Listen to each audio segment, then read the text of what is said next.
இப்பொழுதும் கர்த்தருடைய வார்த்தைக்கு நேராய் நாம் கடந்து போவோம். வாசிப்போம்.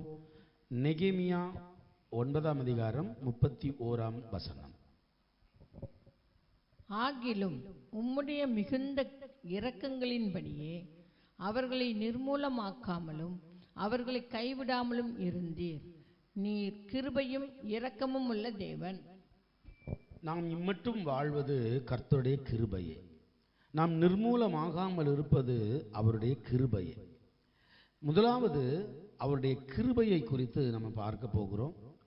அடுத்தது அவருடைய இரக்கங்களை குறித்து பார்க்க போகிறோம். இல்லைன்னா ரெண்டையும் சேர்த்தே கூட நம்ம பார்க்கலாம். அவருடைய கிருபை, அவருடைய இரக்கம், இந்த ரெண்டு ரொம்ப ரொம்ப முக்கியம். இந்த கடைசி காலத்துக்கு கிருபையும் இரக்கமும் ரொம்ப ரொம்ப முக்கியம். அதை சொல்லப்போனால் எப்படி கயிறு மேலே நடக்கிற மாதிரி கிருபைன்னு கொஞ்சம் கூடிட்டுனா மிஞ்சின கிருபையில் போய் நின்றோம். அப்படி இருக்கக்கூடாது. கிருபையிலே நாம் நிலைத்திருக்க வேண்டும். கர்த்தருடைய கிருபை ரொம்ப பெருசுங்க. நம்ம கற்பனை பண்ணுறதை விட ரொம்ப பெருசு. ஏன்னா அவருடைய அன்பு விலையேற பெற்றது. ஆதியாகமம் 19ஆம் அதிகாரம் 16ஆம் வசனத்தை வாசிங்க. அவன் தாமதித்து கொண்டிருக்கும் போது கர்த்தர் அவன் மேல் வைத்த இரக்கத்தினாலே அந்த புருஷர் அவன் கையையும் அவன் மனைவியின் கையையும் அவன் 2 குமார்த்திகளின் கையையும் பிடித்து அவனை பட்டணத்திற்கு வெளியே கொண்டு போய் விட்டார்கள். ஆமேன், ஆமேன். அந்த அவன் லோத்து. லோத்தை குறித்து நமக்கு தெரியும். சோதோம் குமரா பட்டணத்தின் வாசலிலே அமர்ந்திருந்தவன். கர்த்தர் அந்த சோதோம் குமரா பட்டணத்தை அழிக்கும்படியாக வரும் பொழுது சோதோம் குமரா பட்டணம் பாவத்திலே நிறைந்து கிடக்கிறது. ஆனால் லோத்து அதன் வாசலிலே வெளியே உட்கார்ந்திருக்கார். அந்த பாவத்துக்கு சம்பந்தம் இல்லாதவராக அவர் வெளியே வந்திருக்கிறார். கர்த்தர் அவர் மேல் இரக்கம் பாராட்டி அவரையும் அவர் குடும்பத்தையும் ரட்சிக்கும்படியாக கர்த்தர் அவன் மேல் வைத்த இரக்கத்தினாலே என்று சொல்லப்பட்டிருக்கிறது. அந்த லோத்து மீது வைக்கப்பட்ட இரக்கத்தினாலே தேவன் அந்த லோத்துவையும் அவன் குடும்பத்தையும் காப்பாற்றுகிறார். பின்னாளிலே தங்களுடைய தவறான செயல்களால் அவர்கள் உருவு குத்தி கொண்டார்கள், அது வேற. ஆனால் கர்த்தருடைய கிருபையை தான் நம்ம பார்க்கிறோம். நம்மீது அளவற்ற கிருபையை அவர் வைத்திருக்கிறார். சில வேளைகளில் நாமும் அந்த லோத்துவை போல நம்முடைய சுய சித்தத்தை செய்து உருவ குத்தி கொள்வோம். ஆமாம், கர்த்தர் அந்த மலைகளுக்கு ஓடிப்போ அப்படின்னு சொன்னா லோத்து என்ன பண்ணாரு? சுய சித்தத்தை செஞ்சார். இல்லை கர்த்தாவே, இல்லை இல்லை இல்லை, அங்கே பாருங்க, அங்கே அந்த இடத்துக்கு நான் சமநிலைக்கு போகிறேன், அந்த சமவெளிக்கு போய் நான் வாழ்கிறேன், அங்கே ஈஸியாக இருக்கும், மலை மேலாம் ஏற முடியாது. அப்படி சொன்ன லோத்து கடைசியில் எங்கே ஏறினாரு? மலை மேலே தான் ஏறினார். கர்த்தர் சொல்லும் போதே ஏறி இருந்தா மனைவி தப்பிச்சிருப்பா, பிள்ளைங்க தப்பிச்சிருப்பாங்க, எல்லாரும் தப்பிச்சிருப்பாங்க. கர்த்தர் சொல்லும் போது கேட்காம எல்லாவற்றையும் இழந்து கேட்கிறார். இன்னைக்கும் சிலர் அப்படித்தான் இருப்பாங்க. கர்த்தர் எச்சரிப்பார், இந்த காரியத்தை செய்யாத அப்படின்ட்டு. ஆனா சுயமாக முடிவெடுத்து விட்டு ஐயோ ஐயோ கர்த்தாவே இப்படி ஆயிப்போச்சே அப்படிம்பாங்க. கர்த்தர் சொல்லும் போது நம்ம கீழ்ப்படியணும். அவர் கிருபையும் இரக்கமும் உள்ளவர். ஒரு நாளும் நம்மை தண்டிக்க தெரியாதவர். இந்த கிருபையின் காலத்துல அவருக்கு தண்டிக்க தெரியாது. தண்டனையின் காலம், நியாய தீர்ப்பின் காலம் இதெல்லாம் இருக்கு, அது வேற. இந்த கிருபையின் காலத்துல அவருக்கு இரக்கம் இரக்கம் இரக்கம், கிருபை கிருபை கிருபை, அதுதான். அவருடைய இரக்கத்தையும் அவருடைய கிருபையையும் நம்ம தவறா பயன்படுத்திடக்கூடாது. தேவஜனமே, கொலோசியர் 2ஆம் அதிகாரம் 14-15 வசனங்கள் சொல்லுகிறது, நமக்கு எதிரிடையாகவும் கட்டளைகளால் நமக்கு விரோதமாகவும் இருந்த கையெழுத்தை குலைத்து அதை நடுவில் இராதபடிக்கு எடுத்து சிலுவையின் மேல் ஆணி அடித்து துரைத்தனங்களையும் அதிகாரங்களையும் ஒழிந்து கொண்டு வெளியரங்கமான கோலமாக்கி அவைகளின் மேல் சிலுவையிலே வெற்றி சிறந்தார். ஆமென், ஆமென், ஆமென். கிருபைக்கு விரோதமாக, இரக்கத்துக்கு விரோதமாக ஒரு கையெழுத்து இருக்கு. என்ன கையெழுத்து? நியாய பிரமாணம் என்னும் கையெழுத்து. இந்த நியாய பிரமாணம் என்னும் கையெழுத்தை அது நமக்கு எதிரடையாகவும் கட்டளைகளால் நமக்கு விரோதமாகவும் இருந்த கையெழுத்தை குலைத்து அதை நடுவில் இராதபடி எடுத்து சிலுவையிலே ஆணி அடித்து, ஆமா, அந்த நியாயப்பிரமாணம் என்னும் கையெழுத்தை கர்த்தர் என்ன செய்தார்? நமக்காக குலைத்து போட்டார். எந்த நியாயப்பிரமாணம்? நிறைய பேர் அறியாமையினால சொல்லிக்கிட்டு இருக்கிறாங்க, கர்த்தர் நமக்கு கொடுத்த கட்டளை ஆகிய 10 கட்டளை ஆகிய நியாயப்பிரமாணம். அதை இயேசு சிலுவையிலே ஆணி அடித்து உடைத்து விட்டார். இனி நியாயப்பிரமாணம் நமக்கு கிடையாது, நாம் கிருபைக்கு உட்பட்டவர்கள் அப்படி என்று ஒரு தவறான உபதேசம். நாம் கிருபைக்கு உட்பட்டவர்கள் தான், அதில் மாற்றமே கிடையாது. ஆனால் நியாயப்பிரமாணத்திற்கும் கட்டுப்பட்டவர்கள். எப்பேற்பட்ட நியாயப்பிரமாணம் தெரியுமா? 10 கட்டளையில விபச்சாரம் செய்யாதிருப்பாயாக அப்படின்னு ஒரு நியாயப்பிரமாணம். ஓகே, சரி, கர்த்தர் அதை சிலுவையிலே ஆணி எடுத்து விட்டார். இப்போ அப்படின்னா விபச்சாரம் செஞ்சாலும் தப்பு கிடையாது, அப்படியா அர்த்தம்? அப்படி இல்லை. பழைய ஏற்பாட்டில் விபச்சாரம் செய்தால் பாவம், புதிய ஏற்பாட்டில் ஒரு ஸ்திரீயை இச்சையோடு பார்த்தாலே அவளோடு விபச்சாரம் செய்தாகிவிட்டது என்று வேதம் சொல்லுகிறது. கர்த்தராகிய இயேசு கிறிஸ்து சொல்லுகிறார். அப்ப பழைய ஏற்பாட்டு நியாயப்பிரமாணத்தை விட புதிய ஏற்பாட்டு நியாயப்பிரமாணமா இருக்கு. நிறைய பேருக்கு இது புரியாம கிருபை கிருபை கிருபை கிருபைன்னு மிஞ்சின கிருபைகளை ஓடிடுறான். நான் திரும்பவும் சொல்றேன், கயிறு மேல் நடக்கிற மாதிரி பொத்துன்னு கீழே விழுந்துடக்கூடாது. இங்கிட்ட அங்கிட்டும் ஸ்டெடியா நடந்து கரை சேர்ந்துடணும். கிருபை அப்படி, ஆமா, ஒரு கோடு தான் குறுக்க இருக்கு. கோட்டுக்கு அந்த பக்கம் மிஞ்சின கிருபைன்னு ஒன்று காத்து கிடக்கு, அது பாவத்திலே தள்ளிவிடும். அநேகர் இளையகுமாரனுடைய ஸ்டோரியை சொல்லுவாங்க. இளையகுமாரனுடைய ஸ்டோரி என்ன? தன் தகப்பனுடைய ஆஸ்தி முழுவதையும் தனக்கு என்று பங்கு பிரிச்சு, அண்ணனுக்கு ஒரு பங்கு, தம்பிக்கு ஒரு பங்கு. இளையகுமாரன் தம்பி தனக்குரிய பங்கை பிரித்து கொண்டு வேசித்தனத்திலும் குடிகாரத்திலும் பாவத்திலையும் அழித்து கடைசியில் பண்ணி திங்கிற தவிட்ட திங்கிற நிலைமை வந்துட்டு. அப்ப அப்பாவை நோக்கி ஓடி வாரான். அப்பா மார்போடு அணைத்து கொள்ளுகிறார், சந்தோஷமா கொண்டாடுகிறார். இதை பிடித்து கொண்டார்கள் மிஞ்சின கிருபைக்காரங்க. என்ன பிடிச்சுக்கிட்டாங்க? நீ பாவம் என்ன செஞ்சாலும் சரி அப்பா உன்னை ஏற்றுக்கொள்வார். இங்க அண்ணன் பக்கத்துல நின்று முறுமுறுத்துக்கிட்டு இருக்கான். அண்ணன் யாரு? நியாயப்பிரமாணத்துக்கு உட்பட்டவர்கள் இவர்கள். தம்பி கிருபையினால் ஏற்றுக்கொள்ளப்பட்டான், அண்ணன் முறுமுறுத்து கொண்டிருக்கிறான். தவறான உபதேசம். கர்த்தர் கிருபையினால் நம்ம ஏற்றுக்கொண்டார், சரிதான். அதே நேரத்தில் சிலுவையில் அடிச்சு உடைச்ச நியாயப்பிரமாணம் எந்த நியாயப்பிரமாணம் தெரியுமா? யாருக்காவது தெரிஞ்சா சொல்லுங்க பாப்போம். கர்த்தர் சிலுவையில் அடிச்சு உடைச்ச நியாயப்பிரமாணம் எந்த நியாயப்பிரமாணம் தெரியுமா யாருக்காவது?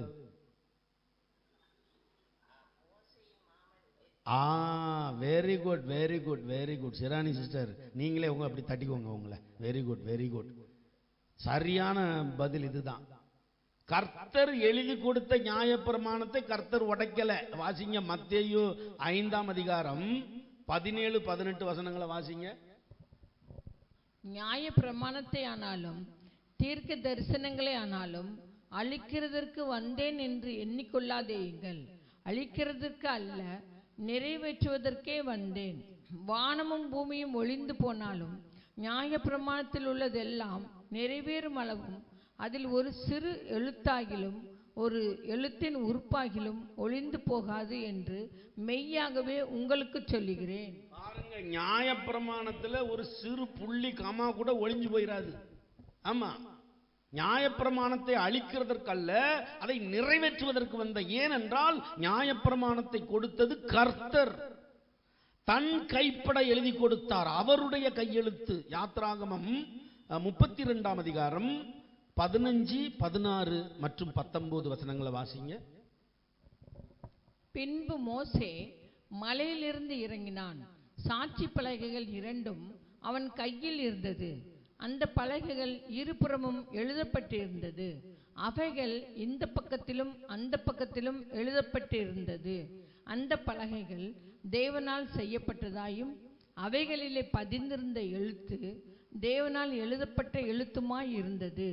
அவன் பாளையத்துக்கு சமீபித்து அந்த கன்றுக்குட்டியையும் நடனத்தையும் கண்டபோது மோசே கோபம் மூண்டவனாகி தன் கையிலே இருந்த பலகைகளை மலையின் மேல் அடித்து எரிந்து உடைத்து போட்டு. பாருங்க, மோசே உடைத்து போட்டது கர்த்தருடைய கையினால் எழுதப்பட்டது. இங்க அப்படித்தான் இருக்கு. அந்த பலகைகள் இருபுறமும் எழுதப்பட்டிருந்தது. அவைகள் இந்த பக்கத்திலும் அந்த பக்கத்திலும் எழுதப்பட்டிருந்தது. அந்த பலகைகள் தேவனால் செய்யப்பட்டதும் அவைகளிலே பதிந்த எழுத்து தேவனால் எழுதப்பட்ட எழுத்துமாயிருந்தது. கர்த்தருடைய கையெழுத்து அது. கர்த்தருடைய கையெழுத்தை கர்த்தராகிய இயேசு கிறிஸ்து சிலுவையில் அடிச்சு உடைக்கல. ஆமா, ஆணியின் மூலமாக அந்த கையெழுத்தை உடைக்கல. அவர் உடைச்ச கையெழுத்து என்ன கையெழுத்து? அது எந்த நியாயப்பிரமாணம்? வாசிங்க, யாத்ராகமம் 18ஆம் அதிகாரம் 17, 20, 24. அதற்கு மோசேயின் மாமன், நீர் செய்கிற காரியம் நல்லதல்ல. கட்டளைகளையும் பிரமாணங்களையும் அவர்களுக்கு வெளிப்படுத்தி அவர்கள் நடக்க வேண்டிய வழியையும் அவர்கள் செய்ய வேண்டிய காரியத்தையும் அவர்களுக்கு தெரியப்படுத்தும். மோசே தன் மாமன் சொல் கேட்டு அவன் சொன்னபடியெல்லாம் செய்தான். ரொம்ப தெளிவா அங்க சொல்லியிருக்கு. மோசே தன் மாமன் சொல் கேட்டு அவன் சொன்னபடி எல்லாம் செய்தான். ஆட்சி கட்டிலே அமர்ந்திருப்பது மோசே, ஆனா ஆட்சியை நடத்தி கொண்டிருப்பது மாமனார். எப்படி நடத்தி கொண்டிருக்கிறார்? அதற்கு மோசேயின் மாமன், நீர் செய்கிற காரியம் நல்லதல்ல. என்ன காரியம்? நீங்க அதெல்லாம் வீட்டில் வாசித்துக்கோங்க. மோசே என்ன காரியம் பண்ணினார்? இப்ப ஜனங்களுக்கு ஒன்று அறிவிக்கணும் அப்படின்னா மோசே அமைதியா தேவ சமூகத்தில் போவார். கூடாரத்துக்குள்ள போய் நின்று மகா பரிசுத்த ஸ்தலத்தில் தேவனோடு பேசுவார். கர்த்தர் மோசேயோடு பேசுவார். அதை கொண்டு வந்து மோசே ஜனங்களுக்கு சொல்லுவார். இப்ப இதை சொல்றாரு மாமா, இது நல்லது அல்ல. கட்டளைகளையும் பிரமாணங்களையும் அவர்களுக்கு வெளிப்படுத்தி அவர்கள் நடக்க வேண்டிய வழியையும் அவர்கள் செய்ய வேண்டிய காரியத்தையும் அவர்களுக்கு தெரியப்படுத்தும். அப்படின்னா நீர் ஒரு நியாயப்பிரமாணத்தை போடும், நீர் ஒரு சட்டத்தை எழுதும், நான் சொல்லித்தாரேன். இப்போ இன்னென்ன செய்யணும், இவர்கள் என்னதை செய்யணும், அவர்கள் என்னதை செய்யணும், இது இப்படி நடக்கணும், அவன் சந்ததி அப்படி நடக்கணும். இந்த நீங்க படிச்சுக்கிட்டு இருக்கீங்களே நியாயப்பிரமாணம், மோசேயின் நியாயப்பிரமாணம் எல்லாம் எத்திரோ சொல்லி செஞ்சது, மோசையோட மாமா சொல்லி எழுதினது. அந்த நியாயப்பிரமாணத்தையும் மோசேயின் கையெழுத்தையும் மோசே மாமனின் கையெழுத்தையும் சிலுவையிலே ஆணி அடிச்சார். இந்த நியாயப்பிரமாணம் என் பிள்ளைகளுக்கு தேவையில்லடா, என் பிள்ளைகளுக்கு 10 கட்டளை கொடுத்துட்டேன், அந்த நியாயப்பிரமாணம் போதும், அந்த நியாயப்பிரமாணத்தின்படி என் பிள்ளைகள் நடந்து பரலோகத்துக்கு வந்துருவாங்க. நீ வேண்டாத சட்டத்திட்டம் நிறைய எழுதியிருக்க. என்ன சட்டத்திட்டம்? தாய் தகப்பனை தள்ளி விட்டா தப்பு கிடையாது, ஆனா காணிக்கை, சபையில் இருக்கிற காணிக்கை பெட்டி அவமதிக்க கூடாது. ஆமா, எப்படி சட்டம்லாம் எழுதுனாங்க தெரியுமா? வீட்டில் வாசிக்கோங்க நீங்க. மோசே மாமன் கொடுத்த சட்டம்லாம் வித்தியாசமா இருக்கும். அதைத்தான் இன்னைக்கும் யூதர்கள் கடைபிடித்துக் கொண்டு வருகிறார்கள். இன்றைக்கும் இஸ்ரவேல் வம்சமாகிய அந்த யூதர்கள் கடைபிடித்துக் கொண்டு வருகிற சட்டம் மோசே மூலமாக எத்திரோ போட்ட சட்டம். அந்த சட்டத்தை தான் ஏசப்பா சிலுவையில் ஆணி அடிச்சார். ஆமா, கட்டளைகளையும் பிரமாணங்களையும் அவர்களுக்கு வெளிப்படுத்தி அவர்கள் நடக்க வேண்டிய வழியையும் அவர்கள் செய்ய வேண்டிய காரியத்தையும் அவர்களுக்கு தெரியப்படுத்தும் அப்படின்னு மோசேக்கு மாமனார் சொல்றார். பொண்டாட்டியோட அப்பா. எப்பவுமே மாமனாருக்கு ஒரு மரியாதை இருக்கும் இல்லையா? சில மருமகன் வச்சிருப்பாங்க. அப்படிதான் மோசே மாமா மேல ரொம்ப மரியாதை. உடனே மோசே என்ன பண்ணிட்டாரு? மோசே தன் மாமன் சொல் கேட்டு அவன் சொன்னபடி எல்லாம் செய்தான். யோசிக்கவே இல்லை. மாமா சொன்னா சரியாத்தான் பாருக்கும், சீனியர் அவரு, நல்ல மனுஷன், சரியாத்தான் சொல்லுவாருன்னு சட்டம் சட்டம் சட்டம், நியாயப்பிரமாணம் நியாயப்பிரமாணம் நியாயப்பிரமாணம். ஆமா, அடிச்சு வெளுத்துட்டார் நியாயப்பிரமாணத்தை. ஆமா, அந்த நியாயப்பிரமாணத்தை தான் இயேசு சிலுவையிலே ஆணி அடித்து விட்டார். அந்த நியாயப்பிரமாணம் உனக்கு செல்லாது, அதை அடிச்சு துவைச்சு தூர போட்டாரு. ஆனா கர்த்தர் தன் கைகளினால் எழுதி கொடுத்த அந்த 10 கட்டளை என்னும் நியாயப்பிரமாணம் அது மாறாதது, அது மாறாதது, அது நிலைத்திருக்கிறது. அந்த நியாயப்பிரமாணத்தையும் இந்த மிஞ்சின கிருபகாரன் தள்ளி விட்டான். இப்போ ஆமா, அதை பத்தி பேசுனா நீ பழைய ஏற்பாட்டுக்காரன்டா, நாங்கெல்லாம் புதிய ஏற்பாட்டு விசுவாசி, நீ எல்லாம் யூஸ்லெஸ் ஃபெலோ, வெளியே போ, நாங்கெல்லாம் கிருபையில நிலைத்திருக்கிறோம், நாங்க கிருபைன்னு சொல்லி பரலோகத்துக்குள்ள போயிருவோம், நீ நியாயப்பிரமாணம் நியாயப்பிரமாணம் சொல்லி நரகத்துக்கு போயிருவே, அப்படி போதிக்கான். இந்த தவறான உபதேசத்தெல்லாம் நீங்க நினைச்ச கூடாது, காது கொடுத்து கூட கேட்கப்படாது. கர்த்தர் சிலுவையிலே ஆணி அடித்தது எத்திரோவினால் உருவாக்கப்பட்ட நியாயப்பிரமாணம், கர்த்தரால் கொடுக்கப்பட்ட நியாயப்பிரமாணம் அல்ல. மத்தேயு 28ஆம் அதிகாரம் 20ஆம் வசனத்தை வாசிங்க. நான் உங்களுக்கு கட்டளையிட்ட யாவையும் அவர்கள் கைக்கொள்ளும்படி அவர்களுக்கு உபதேசம் பண்ணுங்கள். இதோ உலகத்தின் முடிவு பரியந்தம் சகல நாட்களிலும் நான் உங்களுடனே கூட இருக்கிறேன் என்றார். ஆமென். இதுதான் புதிய ஏற்பாட்டு நியாயப்பிரமாணம். பழைய ஏற்பாட்டு நியாயப்பிரமாணம் எத்திரோ சொன்னதை ஆண்டவர் சிலுவையில் ஆணி அடிச்சிட்டு, புதிய ஏற்பாட்டு நியாயப்பிரமாணத்தை கர்த்தர் கொடுக்கிறார். நான் உங்களுக்கு கட்டளையிட்ட யாவையும். இயேசு தன் வாயினால் சொன்ன நியாயப்பிரமாணம் நிறைய இருக்கு. நீங்க வீட்டில் வாசித்துக்கோங்க. 4 புஸ்தகம் இருக்கு இல்லையா? மத்தேயு, மார்க்கு, லூக்கா, யோவான். வீட்டில் வாசித்துக்கோங்க. நியாயப்பிரமாணம் கர்த்தராகிய இயேசு கிறிஸ்துவினால் சொல்லப்பட்ட நியாயப்பிரமாணம். அதன் பிறகு அவர்களுடைய அப்போஸ்தலர்களால் கொடுக்கப்பட்ட நியாயப்பிரமாணம். அது என்னது? பரிசுத்த ஆவியினால் கொடுக்கப்பட்டது. இயேசு உயிரோடு இருந்து மனிதனாக வாழ்ந்து இந்த உலகத்தில் இருந்த நாட்களில் தன் சொந்த வாயினால் பேசிய திருவசனங்கள் நியாயப்பிரமாணங்களாக நமக்கு இருக்கிறது. அவருக்கு பிறகு அவருடைய அப்போஸ்தலர்கள் மூலமாக கொடுக்கப்பட்ட நியாயப்பிரமாணம், முக்கியமா பவுல் போன்றவர்கள். இதெல்லாம் பரிசுத்த ஆவியானவர் கொடுத்த நியாயப்பிரமாணம். இதையெல்லாம் நாம் என்ன செய்யலாம்? கடைபிடிக்கலாம். ஆனா எத்திரோ கொடுத்த நியாயப்பிரமாணத்தை நம்ம என்ன செய்ய வேண்டாம்? கடைபிடிக்க தேவையில்லை. ஏன்னா கிருபையின் தெய்வம், இரக்கத்தின் தெய்வம் உன்னை நரகத்துல தள்ள விரும்பல. அதனால மிஞ்சின கிருபையும் நமக்கு தேவையில்லை, மிஞ்சின பரிசுத்தமும் நமக்கு தேவையில்லை. அது நியாயப்பிரமாணம், மிஞ்சின நியாயப்பிரமாணம். மிஞ்சின நியாயப்பிரமாணம் தமிழ்ல ஒரு பழமொழி இருக்கு, அளவுக்கு மிஞ்சினால் அமிர்தமும் நஞ்சின்னு சொல்லுவாங்க. அந்த கிருபையில நம்ம நிலைத்திருப்போம். உண்மையான கிருபை, இயேசு கிறிஸ்துவினால் உண்டாகிற கிருபை. புலம்பல் 3ஆம் அதிகாரம் 22, 23 வசனங்கள் சொல்லுகிறது,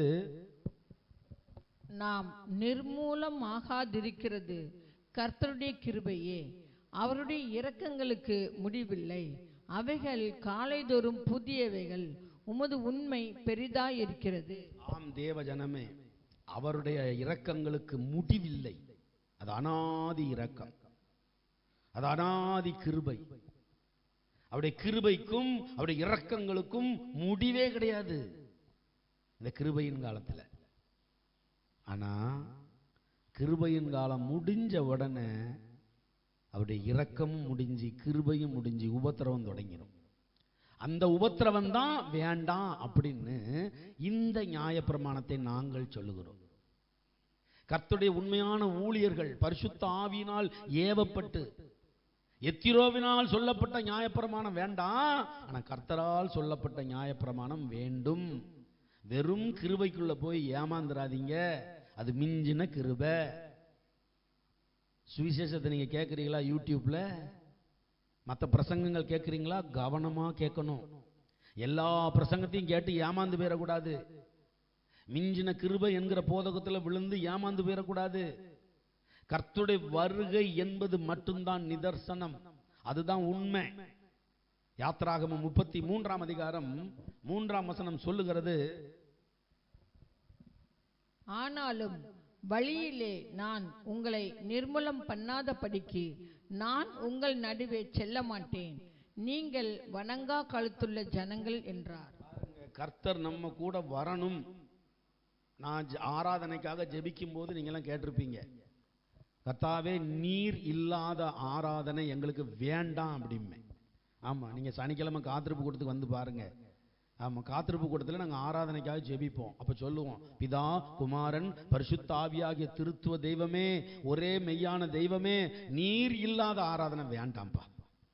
ஞாயிற்றுக்கிழமை ஆராதனையில் பாடல் ஆராதனையா இருக்கட்டும், செய்தியா இருக்கட்டும், சாட்சியா இருக்கட்டும், எதுவா இருக்கட்டும், அதுல எல்லாம் உங்க பிரசன்னம் இருக்கணும். நீங்க இல்லாத ஆராதனை வேண்டாம். எந்த மனிதனும் வெளிப்படக்கூடாது, எந்த மாம்சமும் வெளிப்படக்கூடாது, எந்த மனிதனையும் உயர்த்தக்கூடாது, அப்படி சொல்லி தான் ஜெபிப்பேன். ஏன்னா ஆராதனையில எந்த மனுஷனையும் என்ன செஞ்சிடக்கூடாது, உயர்த்திடக்கூடாது. வழியிலே நான் உங்களை நிர்மூலம் பண்ணாதபடிக்கு நான் உங்கள் நடுவே செல்ல மாட்டேன். இதுவும் அன்பு தாங்க, இது மிகப்பெரிய அன்பு. நீங்க நினைக்கீங்க, ஐயோ நம்ம கூட வரமாட்டாராமே, அப்படின்னா அந்த வரமாட்டேன் அப்படின்னு சொல்றதும் அவருடைய அன்பு. ஏன் வரமாட்டாராம்? வழியிலே நான் உங்களை நிர்மூலம் பண்ணாதபடிக்கும் நான் உங்கள் நடுவே செல்ல மாட்டேன். நான் உங்களை அழிக்காதபடிக்கு. உங்க கூட வந்தா நீ பண்ற சேட்டையை என்னால தாங்க முடியாது, நீ பண்ற பாவத்தை என்னால பார்க்க முடியாது, கோபத்துல உடனே நானே அழிச்சு விடுவேன் பிறகு. அப்படி நான் அழிக்காதபடிக்கு நான் சற்றே விலகி நிற்கிறேன் அப்படிங்கிறார். அவர் சற்றே விலகி நிற்பதை இவர்கள் என்ன நினைக்கிறார்கள்? ஓஹோ, கர்த்தர் என் பாவத்தை கண்டுக்கவே இல்லடா, அவர் தான்டா கிருபையின் தெய்வம் அப்படின்னு மிஞ்சின கிருபைக்குள்ள போயிடுறான். அது கிடையாது. அவர் சற்றே விலகி நிற்கிறார். திரும்ப ஒன்றை வந்துருவாரு. ஒரு தகப்பன் பிள்ளையை கண்டிப்பது போல அவர் கண்டித்து சிட்சித்து நம்மை கிருபையின் பாதையிலே நடத்தி பரலோகத்திலே கொண்டு சேர்க்கப்படுவதற்காக நம்மை சிட்சித்து நடத்துகிறார். அதற்கு அந்த கிருபையும் இரக்கமும் நம் வாழ்நாள் எல்லாம் நம்மை பின்தொடர்ந்து கொண்டே இருக்கும். வாழ்நாள் முழுவதும் அவர் நம்மோடு கூட இருந்து நம்மை வழிநடத்தி கொண்டே இருக்கிறார். நாம் செய்த பாவங்களுக்காக, நாம் செய்த மீறுதல்களுக்காக அவர் அடிக்கப்பட்டு நம்மை மீட்கும் பொருளாக மீட்டு கொண்டார். ஏசாயா 53ஆம் அதிகாரம் 4-5 வசனங்கள் அதை தெளிவாய் சொல்லுகிறது. மெய்யாகவே அவர் நம்முடைய பாடுகளை ஏற்றுக்கொண்டு நம்முடைய துக்கங்களை சுமந்தார். நாமோ அவர் தேவனால் அடிபட்டு வாதிக்கப்பட்டு சிறுமைப்பட்டவர் என்று எண்ணினோம். நம்முடைய மீறுதல்களின் நிமித்தம் அவர் காயப்பட்டு நம்முடைய அக்கிரமங்களின் நிமித்தம் அவர் நொறுக்கப்பட்டார். நமக்கு சமாதானம் உண்டு பண்ணும் ஆக்கினை அவர் மேல் வந்தது, அவருடைய தழும்புகளால் குணமாகிறோம். எவ்வளவு பெரிய அன்பு பாருங்க. நம்முடைய மீறுதல்களின் நிமித்தம், நம்முடைய அக்கிரமத்தின் நிமித்தம் அவர் இன்றைக்கும் அடிக்கப்படுகிறார். நாமே அவரை அடிக்கிறோம், நாமே அவரை மீண்டும் சிலுவையிலே அறைகிறோம்.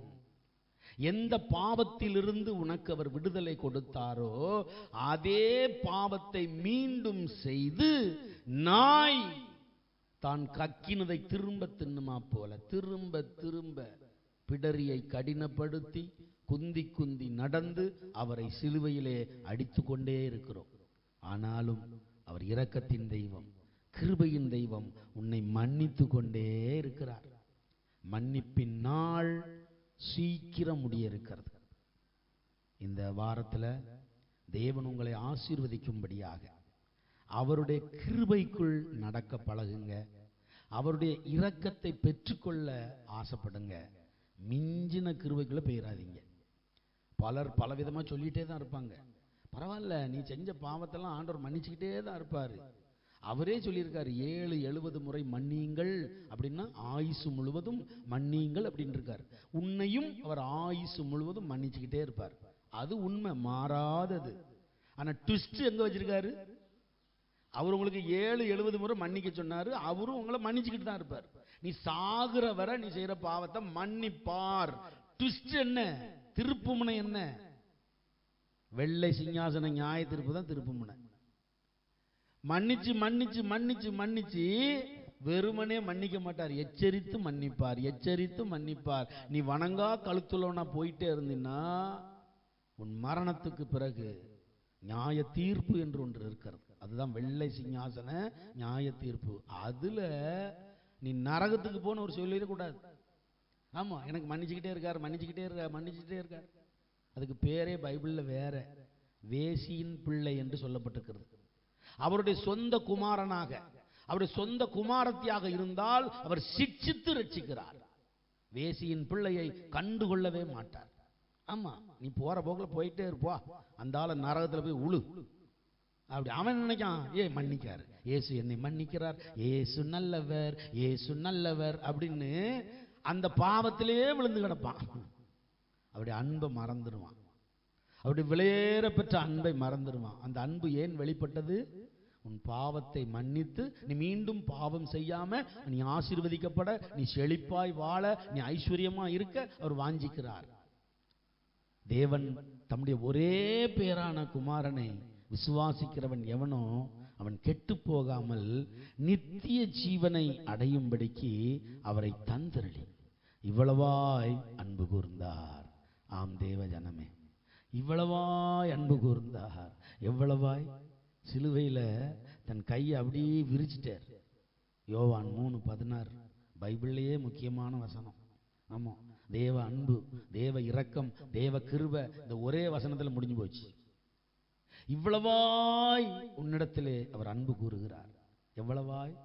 சிலுவையில தன்னையே ஒப்பு கொடுத்துட்டார். பிதாவாகிய தேவன் தன் ஒரே பேரான குமாரனை, தேவன் தம்முடைய ஒரே பேரான குமாரனை விசுவாசிக்கிறவன் எவனோ அவன் கெட்டு போகாமல் நித்திய ஜீவனை அடையும்படிக்கு அவரை தந்தருளி இவ்வளவாய் உலகத்தில் அன்பு கூர்ந்தார். அந்த அன்பு மாறவே மாறாது. அது இன்றைக்கும் இருக்கிறது. உன் கஷ்டத்தை அவர் பார்த்துட்டு இருக்கிறார். உன் கண்ணீரை அவர் காண்கிறார். கிருபையாய் உனக்கு இறங்க ஓடோடி வருகிற இயேசு இன்றும் ஜீவிக்கிறார். அவர் உன் அருகிலேயே இருக்கிறார். உன் கண்ணீரை துடைக்கிறார். உன் கஷ்டத்தை போக்குகிற தெய்வம். அவர் உன்னை விட்டு விலகுவதும் இல்லை, உன்னை கைவிடுவதும் இல்லை. நீங்க தான் கவனமா இருக்கணும். நாம தான் கவனமா இருக்கணும். வலதுபுறம் சாயாமல் இடதுபுறம் சாயாமல் வழி இதுவே, இதிலே நடவுங்கள் என்கிற சத்தத்தை உங்கள் காதுகள் கேட்க வேண்டும். ஆமா, அந்த சத்தம் சரியான பாதையில நம்மை நடத்தும். நான் திரும்பவும் சொல்றேன், நான் பிரசங்கத்தை தான் கேட்கறேன்னு கண்ட பிரசங்கத்தை என்ன செய்யப்படாது, கேட்கப்படாது. குழப்பி விட்டுருவான் உங்களை. பெரும்பாலும் இந்த யூடியூப்ல ஆன்லைன்ல வர்ற பிரசங்களை தேர்ந்தெடுத்து ஒரு சில ஊழியக்காரங்க ரொம்ப அருமையா நல்லா உண்மையா பிரசங்கிப்பாங்க. அது தப்பு கிடையாது. ஒரு சிலர் வாய்க்கு வந்ததெல்லாம் பிரசங்கிப்பான், தனக்கு மனசுல தோன்றதெல்லாம் பிரசங்கிப்பான். அதெல்லாம் திருப்பி கூட பார்த்துடாதீங்க. அது தவறான வழியிலே நடத்தி விடும். இந்த புதிய வாரத்துக்காக கர்த்தருக்கு நன்றி சொல்லுங்க. கடந்த வாரமெல்லாம் கர்த்தர் உங்களை கண்மணி போல் பாதுகாத்திருக்கிறார். இந்த புதிய வாரம் மாதத்தின் கடைசி வாரம். இப்பதான் ஏப்ரல் தொடங்கின மாதிரி இருந்துச்சு, இந்த மே மாசம் வரப்போகுது. இப்பதான் ஜனவரி தொடங்கினமா இருந்துச்சு, இந்த 5 மாசம் 4 மாசம் முடிய போகுது. நாட்கள் வேகமாக போய்கொண்டிருக்கிறது. அவருடைய வருகையும் வேகமாக வந்து கொண்டிருக்கிறது. தேவ ஜனமே, உங்க தேவைகளை எல்லாம் அவர் அறிந்திருக்கிறார். உங்கள் தேவைகளுக்காக நீங்க கண்ணீர் சிந்தாதீங்க. நான் திரும்ப சொல்றேன், உங்க தேவைகளுக்காக நீங்க ஜெபிக்க வேண்டிய அவசியமே கிடையாது. நீங்கள் ஜெபிப்பதற்கு முன்னமே உங்களுக்கு இன்னது தேவை என்று அவர் அறிந்திருக்கிறார். நீங்கள் நினைப்பதற்கும் வேண்டுவதற்கும் அதிகமாக தருவார். நீங்கள் ஜெபிப்பது உங்கள் பரிசுத்தத்துக்காக ஜெபிங்க, வருகைக்கு ஆயத்தப்பட ஜெபிங்க, அழிந்து போகிற ஆத்துமாக்கள் ரட்சிக்கப்பட ஜெபிங்க. அப்பொழுது இவைகள் எல்லாம் உங்களுக்கு கூட கொடுக்கப்படும். திரும்ப திரும்ப சொல்றேன், பண தேவைகளுக்காக பிரச்சனைகளுக்காக கண்ணீர் சிந்தாதீங்க. உங்க எல்லா கண்ணீரும் அவர் துருத்தியில சேர்த்து வைக்கார். எந்த கண்ணீரை? ஆமா, சோத்துக்கு வழி இல்லை, கடன் அடைக்கணும், அதை செய்யணும், இது அந்த கண்ணீரா? ஆத்துமாவுக்காக பரிதவித்து நீ சிந்துகிற ஒவ்வொரு சொட்டு கண்ணீரும் அப்படி துருத்தியில் அல்லவோ உள்ளது. ஆத்தும ஆதாயத்துக்காக நீ படுகிற உபத்திரவம் அவருடைய துருத்தியில் சேருது. ஆமா, அந்த கண்ணீர் உபத்திரவத்தின் கண்ணீர். அப்படி கர்த்தருடைய வருகைக்காக அவருடைய ராஜ்யம் இந்த பூமியிலே கட்டப்பட, அநேக ஆத்துமாக்கள் ஆதாயம் பண்ணப்பட உங்களை ஒரு கருவியாக எடுத்து பயன்படுத்த தேவன் விரும்புகிறார். ஒலிவமலை ஜப கூடாரம் என்பது சற்று வித்தியாசமானது. நீ ஆசீர்வாதமா இருப்ப, நீ செழிப்பா இருப்ப, கட்டாயம் இருப்ப, அதுல மாற்றமே கிடையாது. நீ கர்த்தருடைய பிள்ளை, உனக்கு இவனையை தந்தவர் செழிப்பை தரமாட்டாரா? கட்டாயம் தருவார். ஸோ அந்த ஏமாத்து வேலை நமக்கு வேண்டாம். வெறும் செழிப்பு செழிப்பு செழிப்பு செழிப்புன்னு சொல்லிட்டு இருக்க வேண்டாம். அவருடைய வருகைக்கும் நம்ம ஆயத்தப்படணும். செழிப்பை நாம் பெற்றுக்கொள்வோம், அதுல ஒரு குறை இருக்காது. நீங்க செழிப்பா இருக்க, நீங்க ஆசீர்வாதமா இருக்க, ஒரு குறை இருக்காது. ஒரு ஊழியக்காரனாக, ஒரு ஆவிக்குரிய தகப்பனாக நான் உங்களை வாழ்த்துகிறேன், உங்களை ஆசீர்வதிக்கிறேன். நீங்க செழிப்பா இருப்பீங்க, நீங்க ஆசீர்வாதமா இருப்பீங்க. அதே நேரத்தில் நம்ம ஒரே குடும்பமாக கர்த்தருடைய வருகைக்கு நம்ம ஆயத்தப்படுவோம். இந்த வாரத்தில் உங்களுக்கு என்னென்ன ஆசீர்வாதம் வேண்டுமோ அத்தனை ஆசீர்வாதங்களையும் தர அவர் வல்லவரா இருக்கிறார். உங்களுக்கு ஒரு குறை இல்லாம நீங்கள் நினைப்பதற்கும் வேண்டுவதற்கும் அதிகமாக செய்கிற கர்த்தர் உங்களோடு கூட இருக்கிறார். நிச்சயமாக உங்கள் வாய்ஸ் நாட்கள் நீடித்திருக்க, நீங்கள் செழித்திருக்க, எப்பொழுதும் உங்களோடு கூட இருக்கிற கர்த்தர் உங்களை விட்டு விலகுவதும் இல்லை, உங்களை கைவிடுவதும் இல்லை. எங்கள் அன்பின் பரமபிதாவே, தகப்பனே, நீர் விதைக்க சொல்லுகிற விதைகளை தினந்தோறும் விதைத்து கொண்டு வருகிறோம் அப்பா. விதைக்கப்படுகிற இந்த விதைகள் உடைய பிள்ளைகள் இருதயத்திலே பதியட்டும். விதைக்கப்படுகிற விதையை சத்துரு எடுத்துக்கொண்டு போய்விடாதபடி வேலி அடைத்து பாதுகாத்துக் கொள்ளுங்க. விதைக்கப்படுகிற விதைகள் ஒவ்வொன்றும் 30, 60, 100 பலன் கொடுப்பதாக, உடைய ராஜ்யம் வருவதாக, உடைய சித்தம் பரலோகத்திலே செய்யப்படுவது போல பூலோகத்திலும் செய்யப்படுவதாக. தகப்பனே, இந்த நாளிலே உம்முடைய பிள்ளைகளுக்கு என்னென்ன ஆசீர்வாதங்கள் வேண்டுமோ அத்தனை ஆசீர்வாதமும் ஒரு குறைவில்லாமல் கிடைக்க செய்யுங்கப்பா. கிருபையினால் முடிசூட்டுங்க, இரக்கங்களால் நிரப்புங்க, தடைகளை எல்லாம் மாற்றி போடுங்க. ஐஸ்வர்யத்தையும் செழிப்பையும் ஆசீர்வாதத்தையும் உம்முடைய பிள்ளைகளுக்கு அளவில்லாமல் கொடுங்கப்பா. எந்த ஒரு காரியத்துக்கும் உம்முடைய பிள்ளைகள் ஏங்கி தவித்து விடாதபடி, எந்த காரியத்தை குறிச்சும் துக்கமா இருந்து விடாதபடி உம்முடைய பிள்ளைகளை ஐஸ்வர்யத்தினால் ஆசீர்வாதத்தால் நிரப்புங்க. உம்முடைய ஊழியக்காரனுக்கு கொடுத்த கிருபையின் நிமித்தமாக, அன்பின் நிமித்தமாக, அதிகாரத்தின் நிமித்தமாக உள்ளத்தின் ஆழத்திலிருந்து பிதா, குமாரன், பரிசுத்தாவியின் நாமத்திலே வாழ்த்துகிறேன், ஆசீர்வதிக்கிறேன். மீட்பரும் இரட்சகரும் ஆகிய இயேசு கிறிஸ்துவின் இன்ப நாமத்தில் ஜெபம் கேளும் நல்ல பிதாவே. ஆமென், ஆமென், ஆமென், ஆமென். என் ஆத்துமாவே கர்த்தரை ஸ்தோத்தரி, என் முழு உள்ளமே அவருடைய பரிசுத்த நாமத்தை ஸ்தோத்தரி. என் ஆத்துமாவே கர்த்தரை ஸ்தோத்தரி, அவர் செய்த சகல உபகாரங்களையும் மறவாதே. ஆமென், ஆமென், ஆமென். எல்லாரும் திரும்ப உங்க மைக்க ஆன் பண்ணி உற்சாகமா விழித்திருந்து ஒரு 3 அல்லேலூயா சொல்லுவோமா? அல்லேலூயா.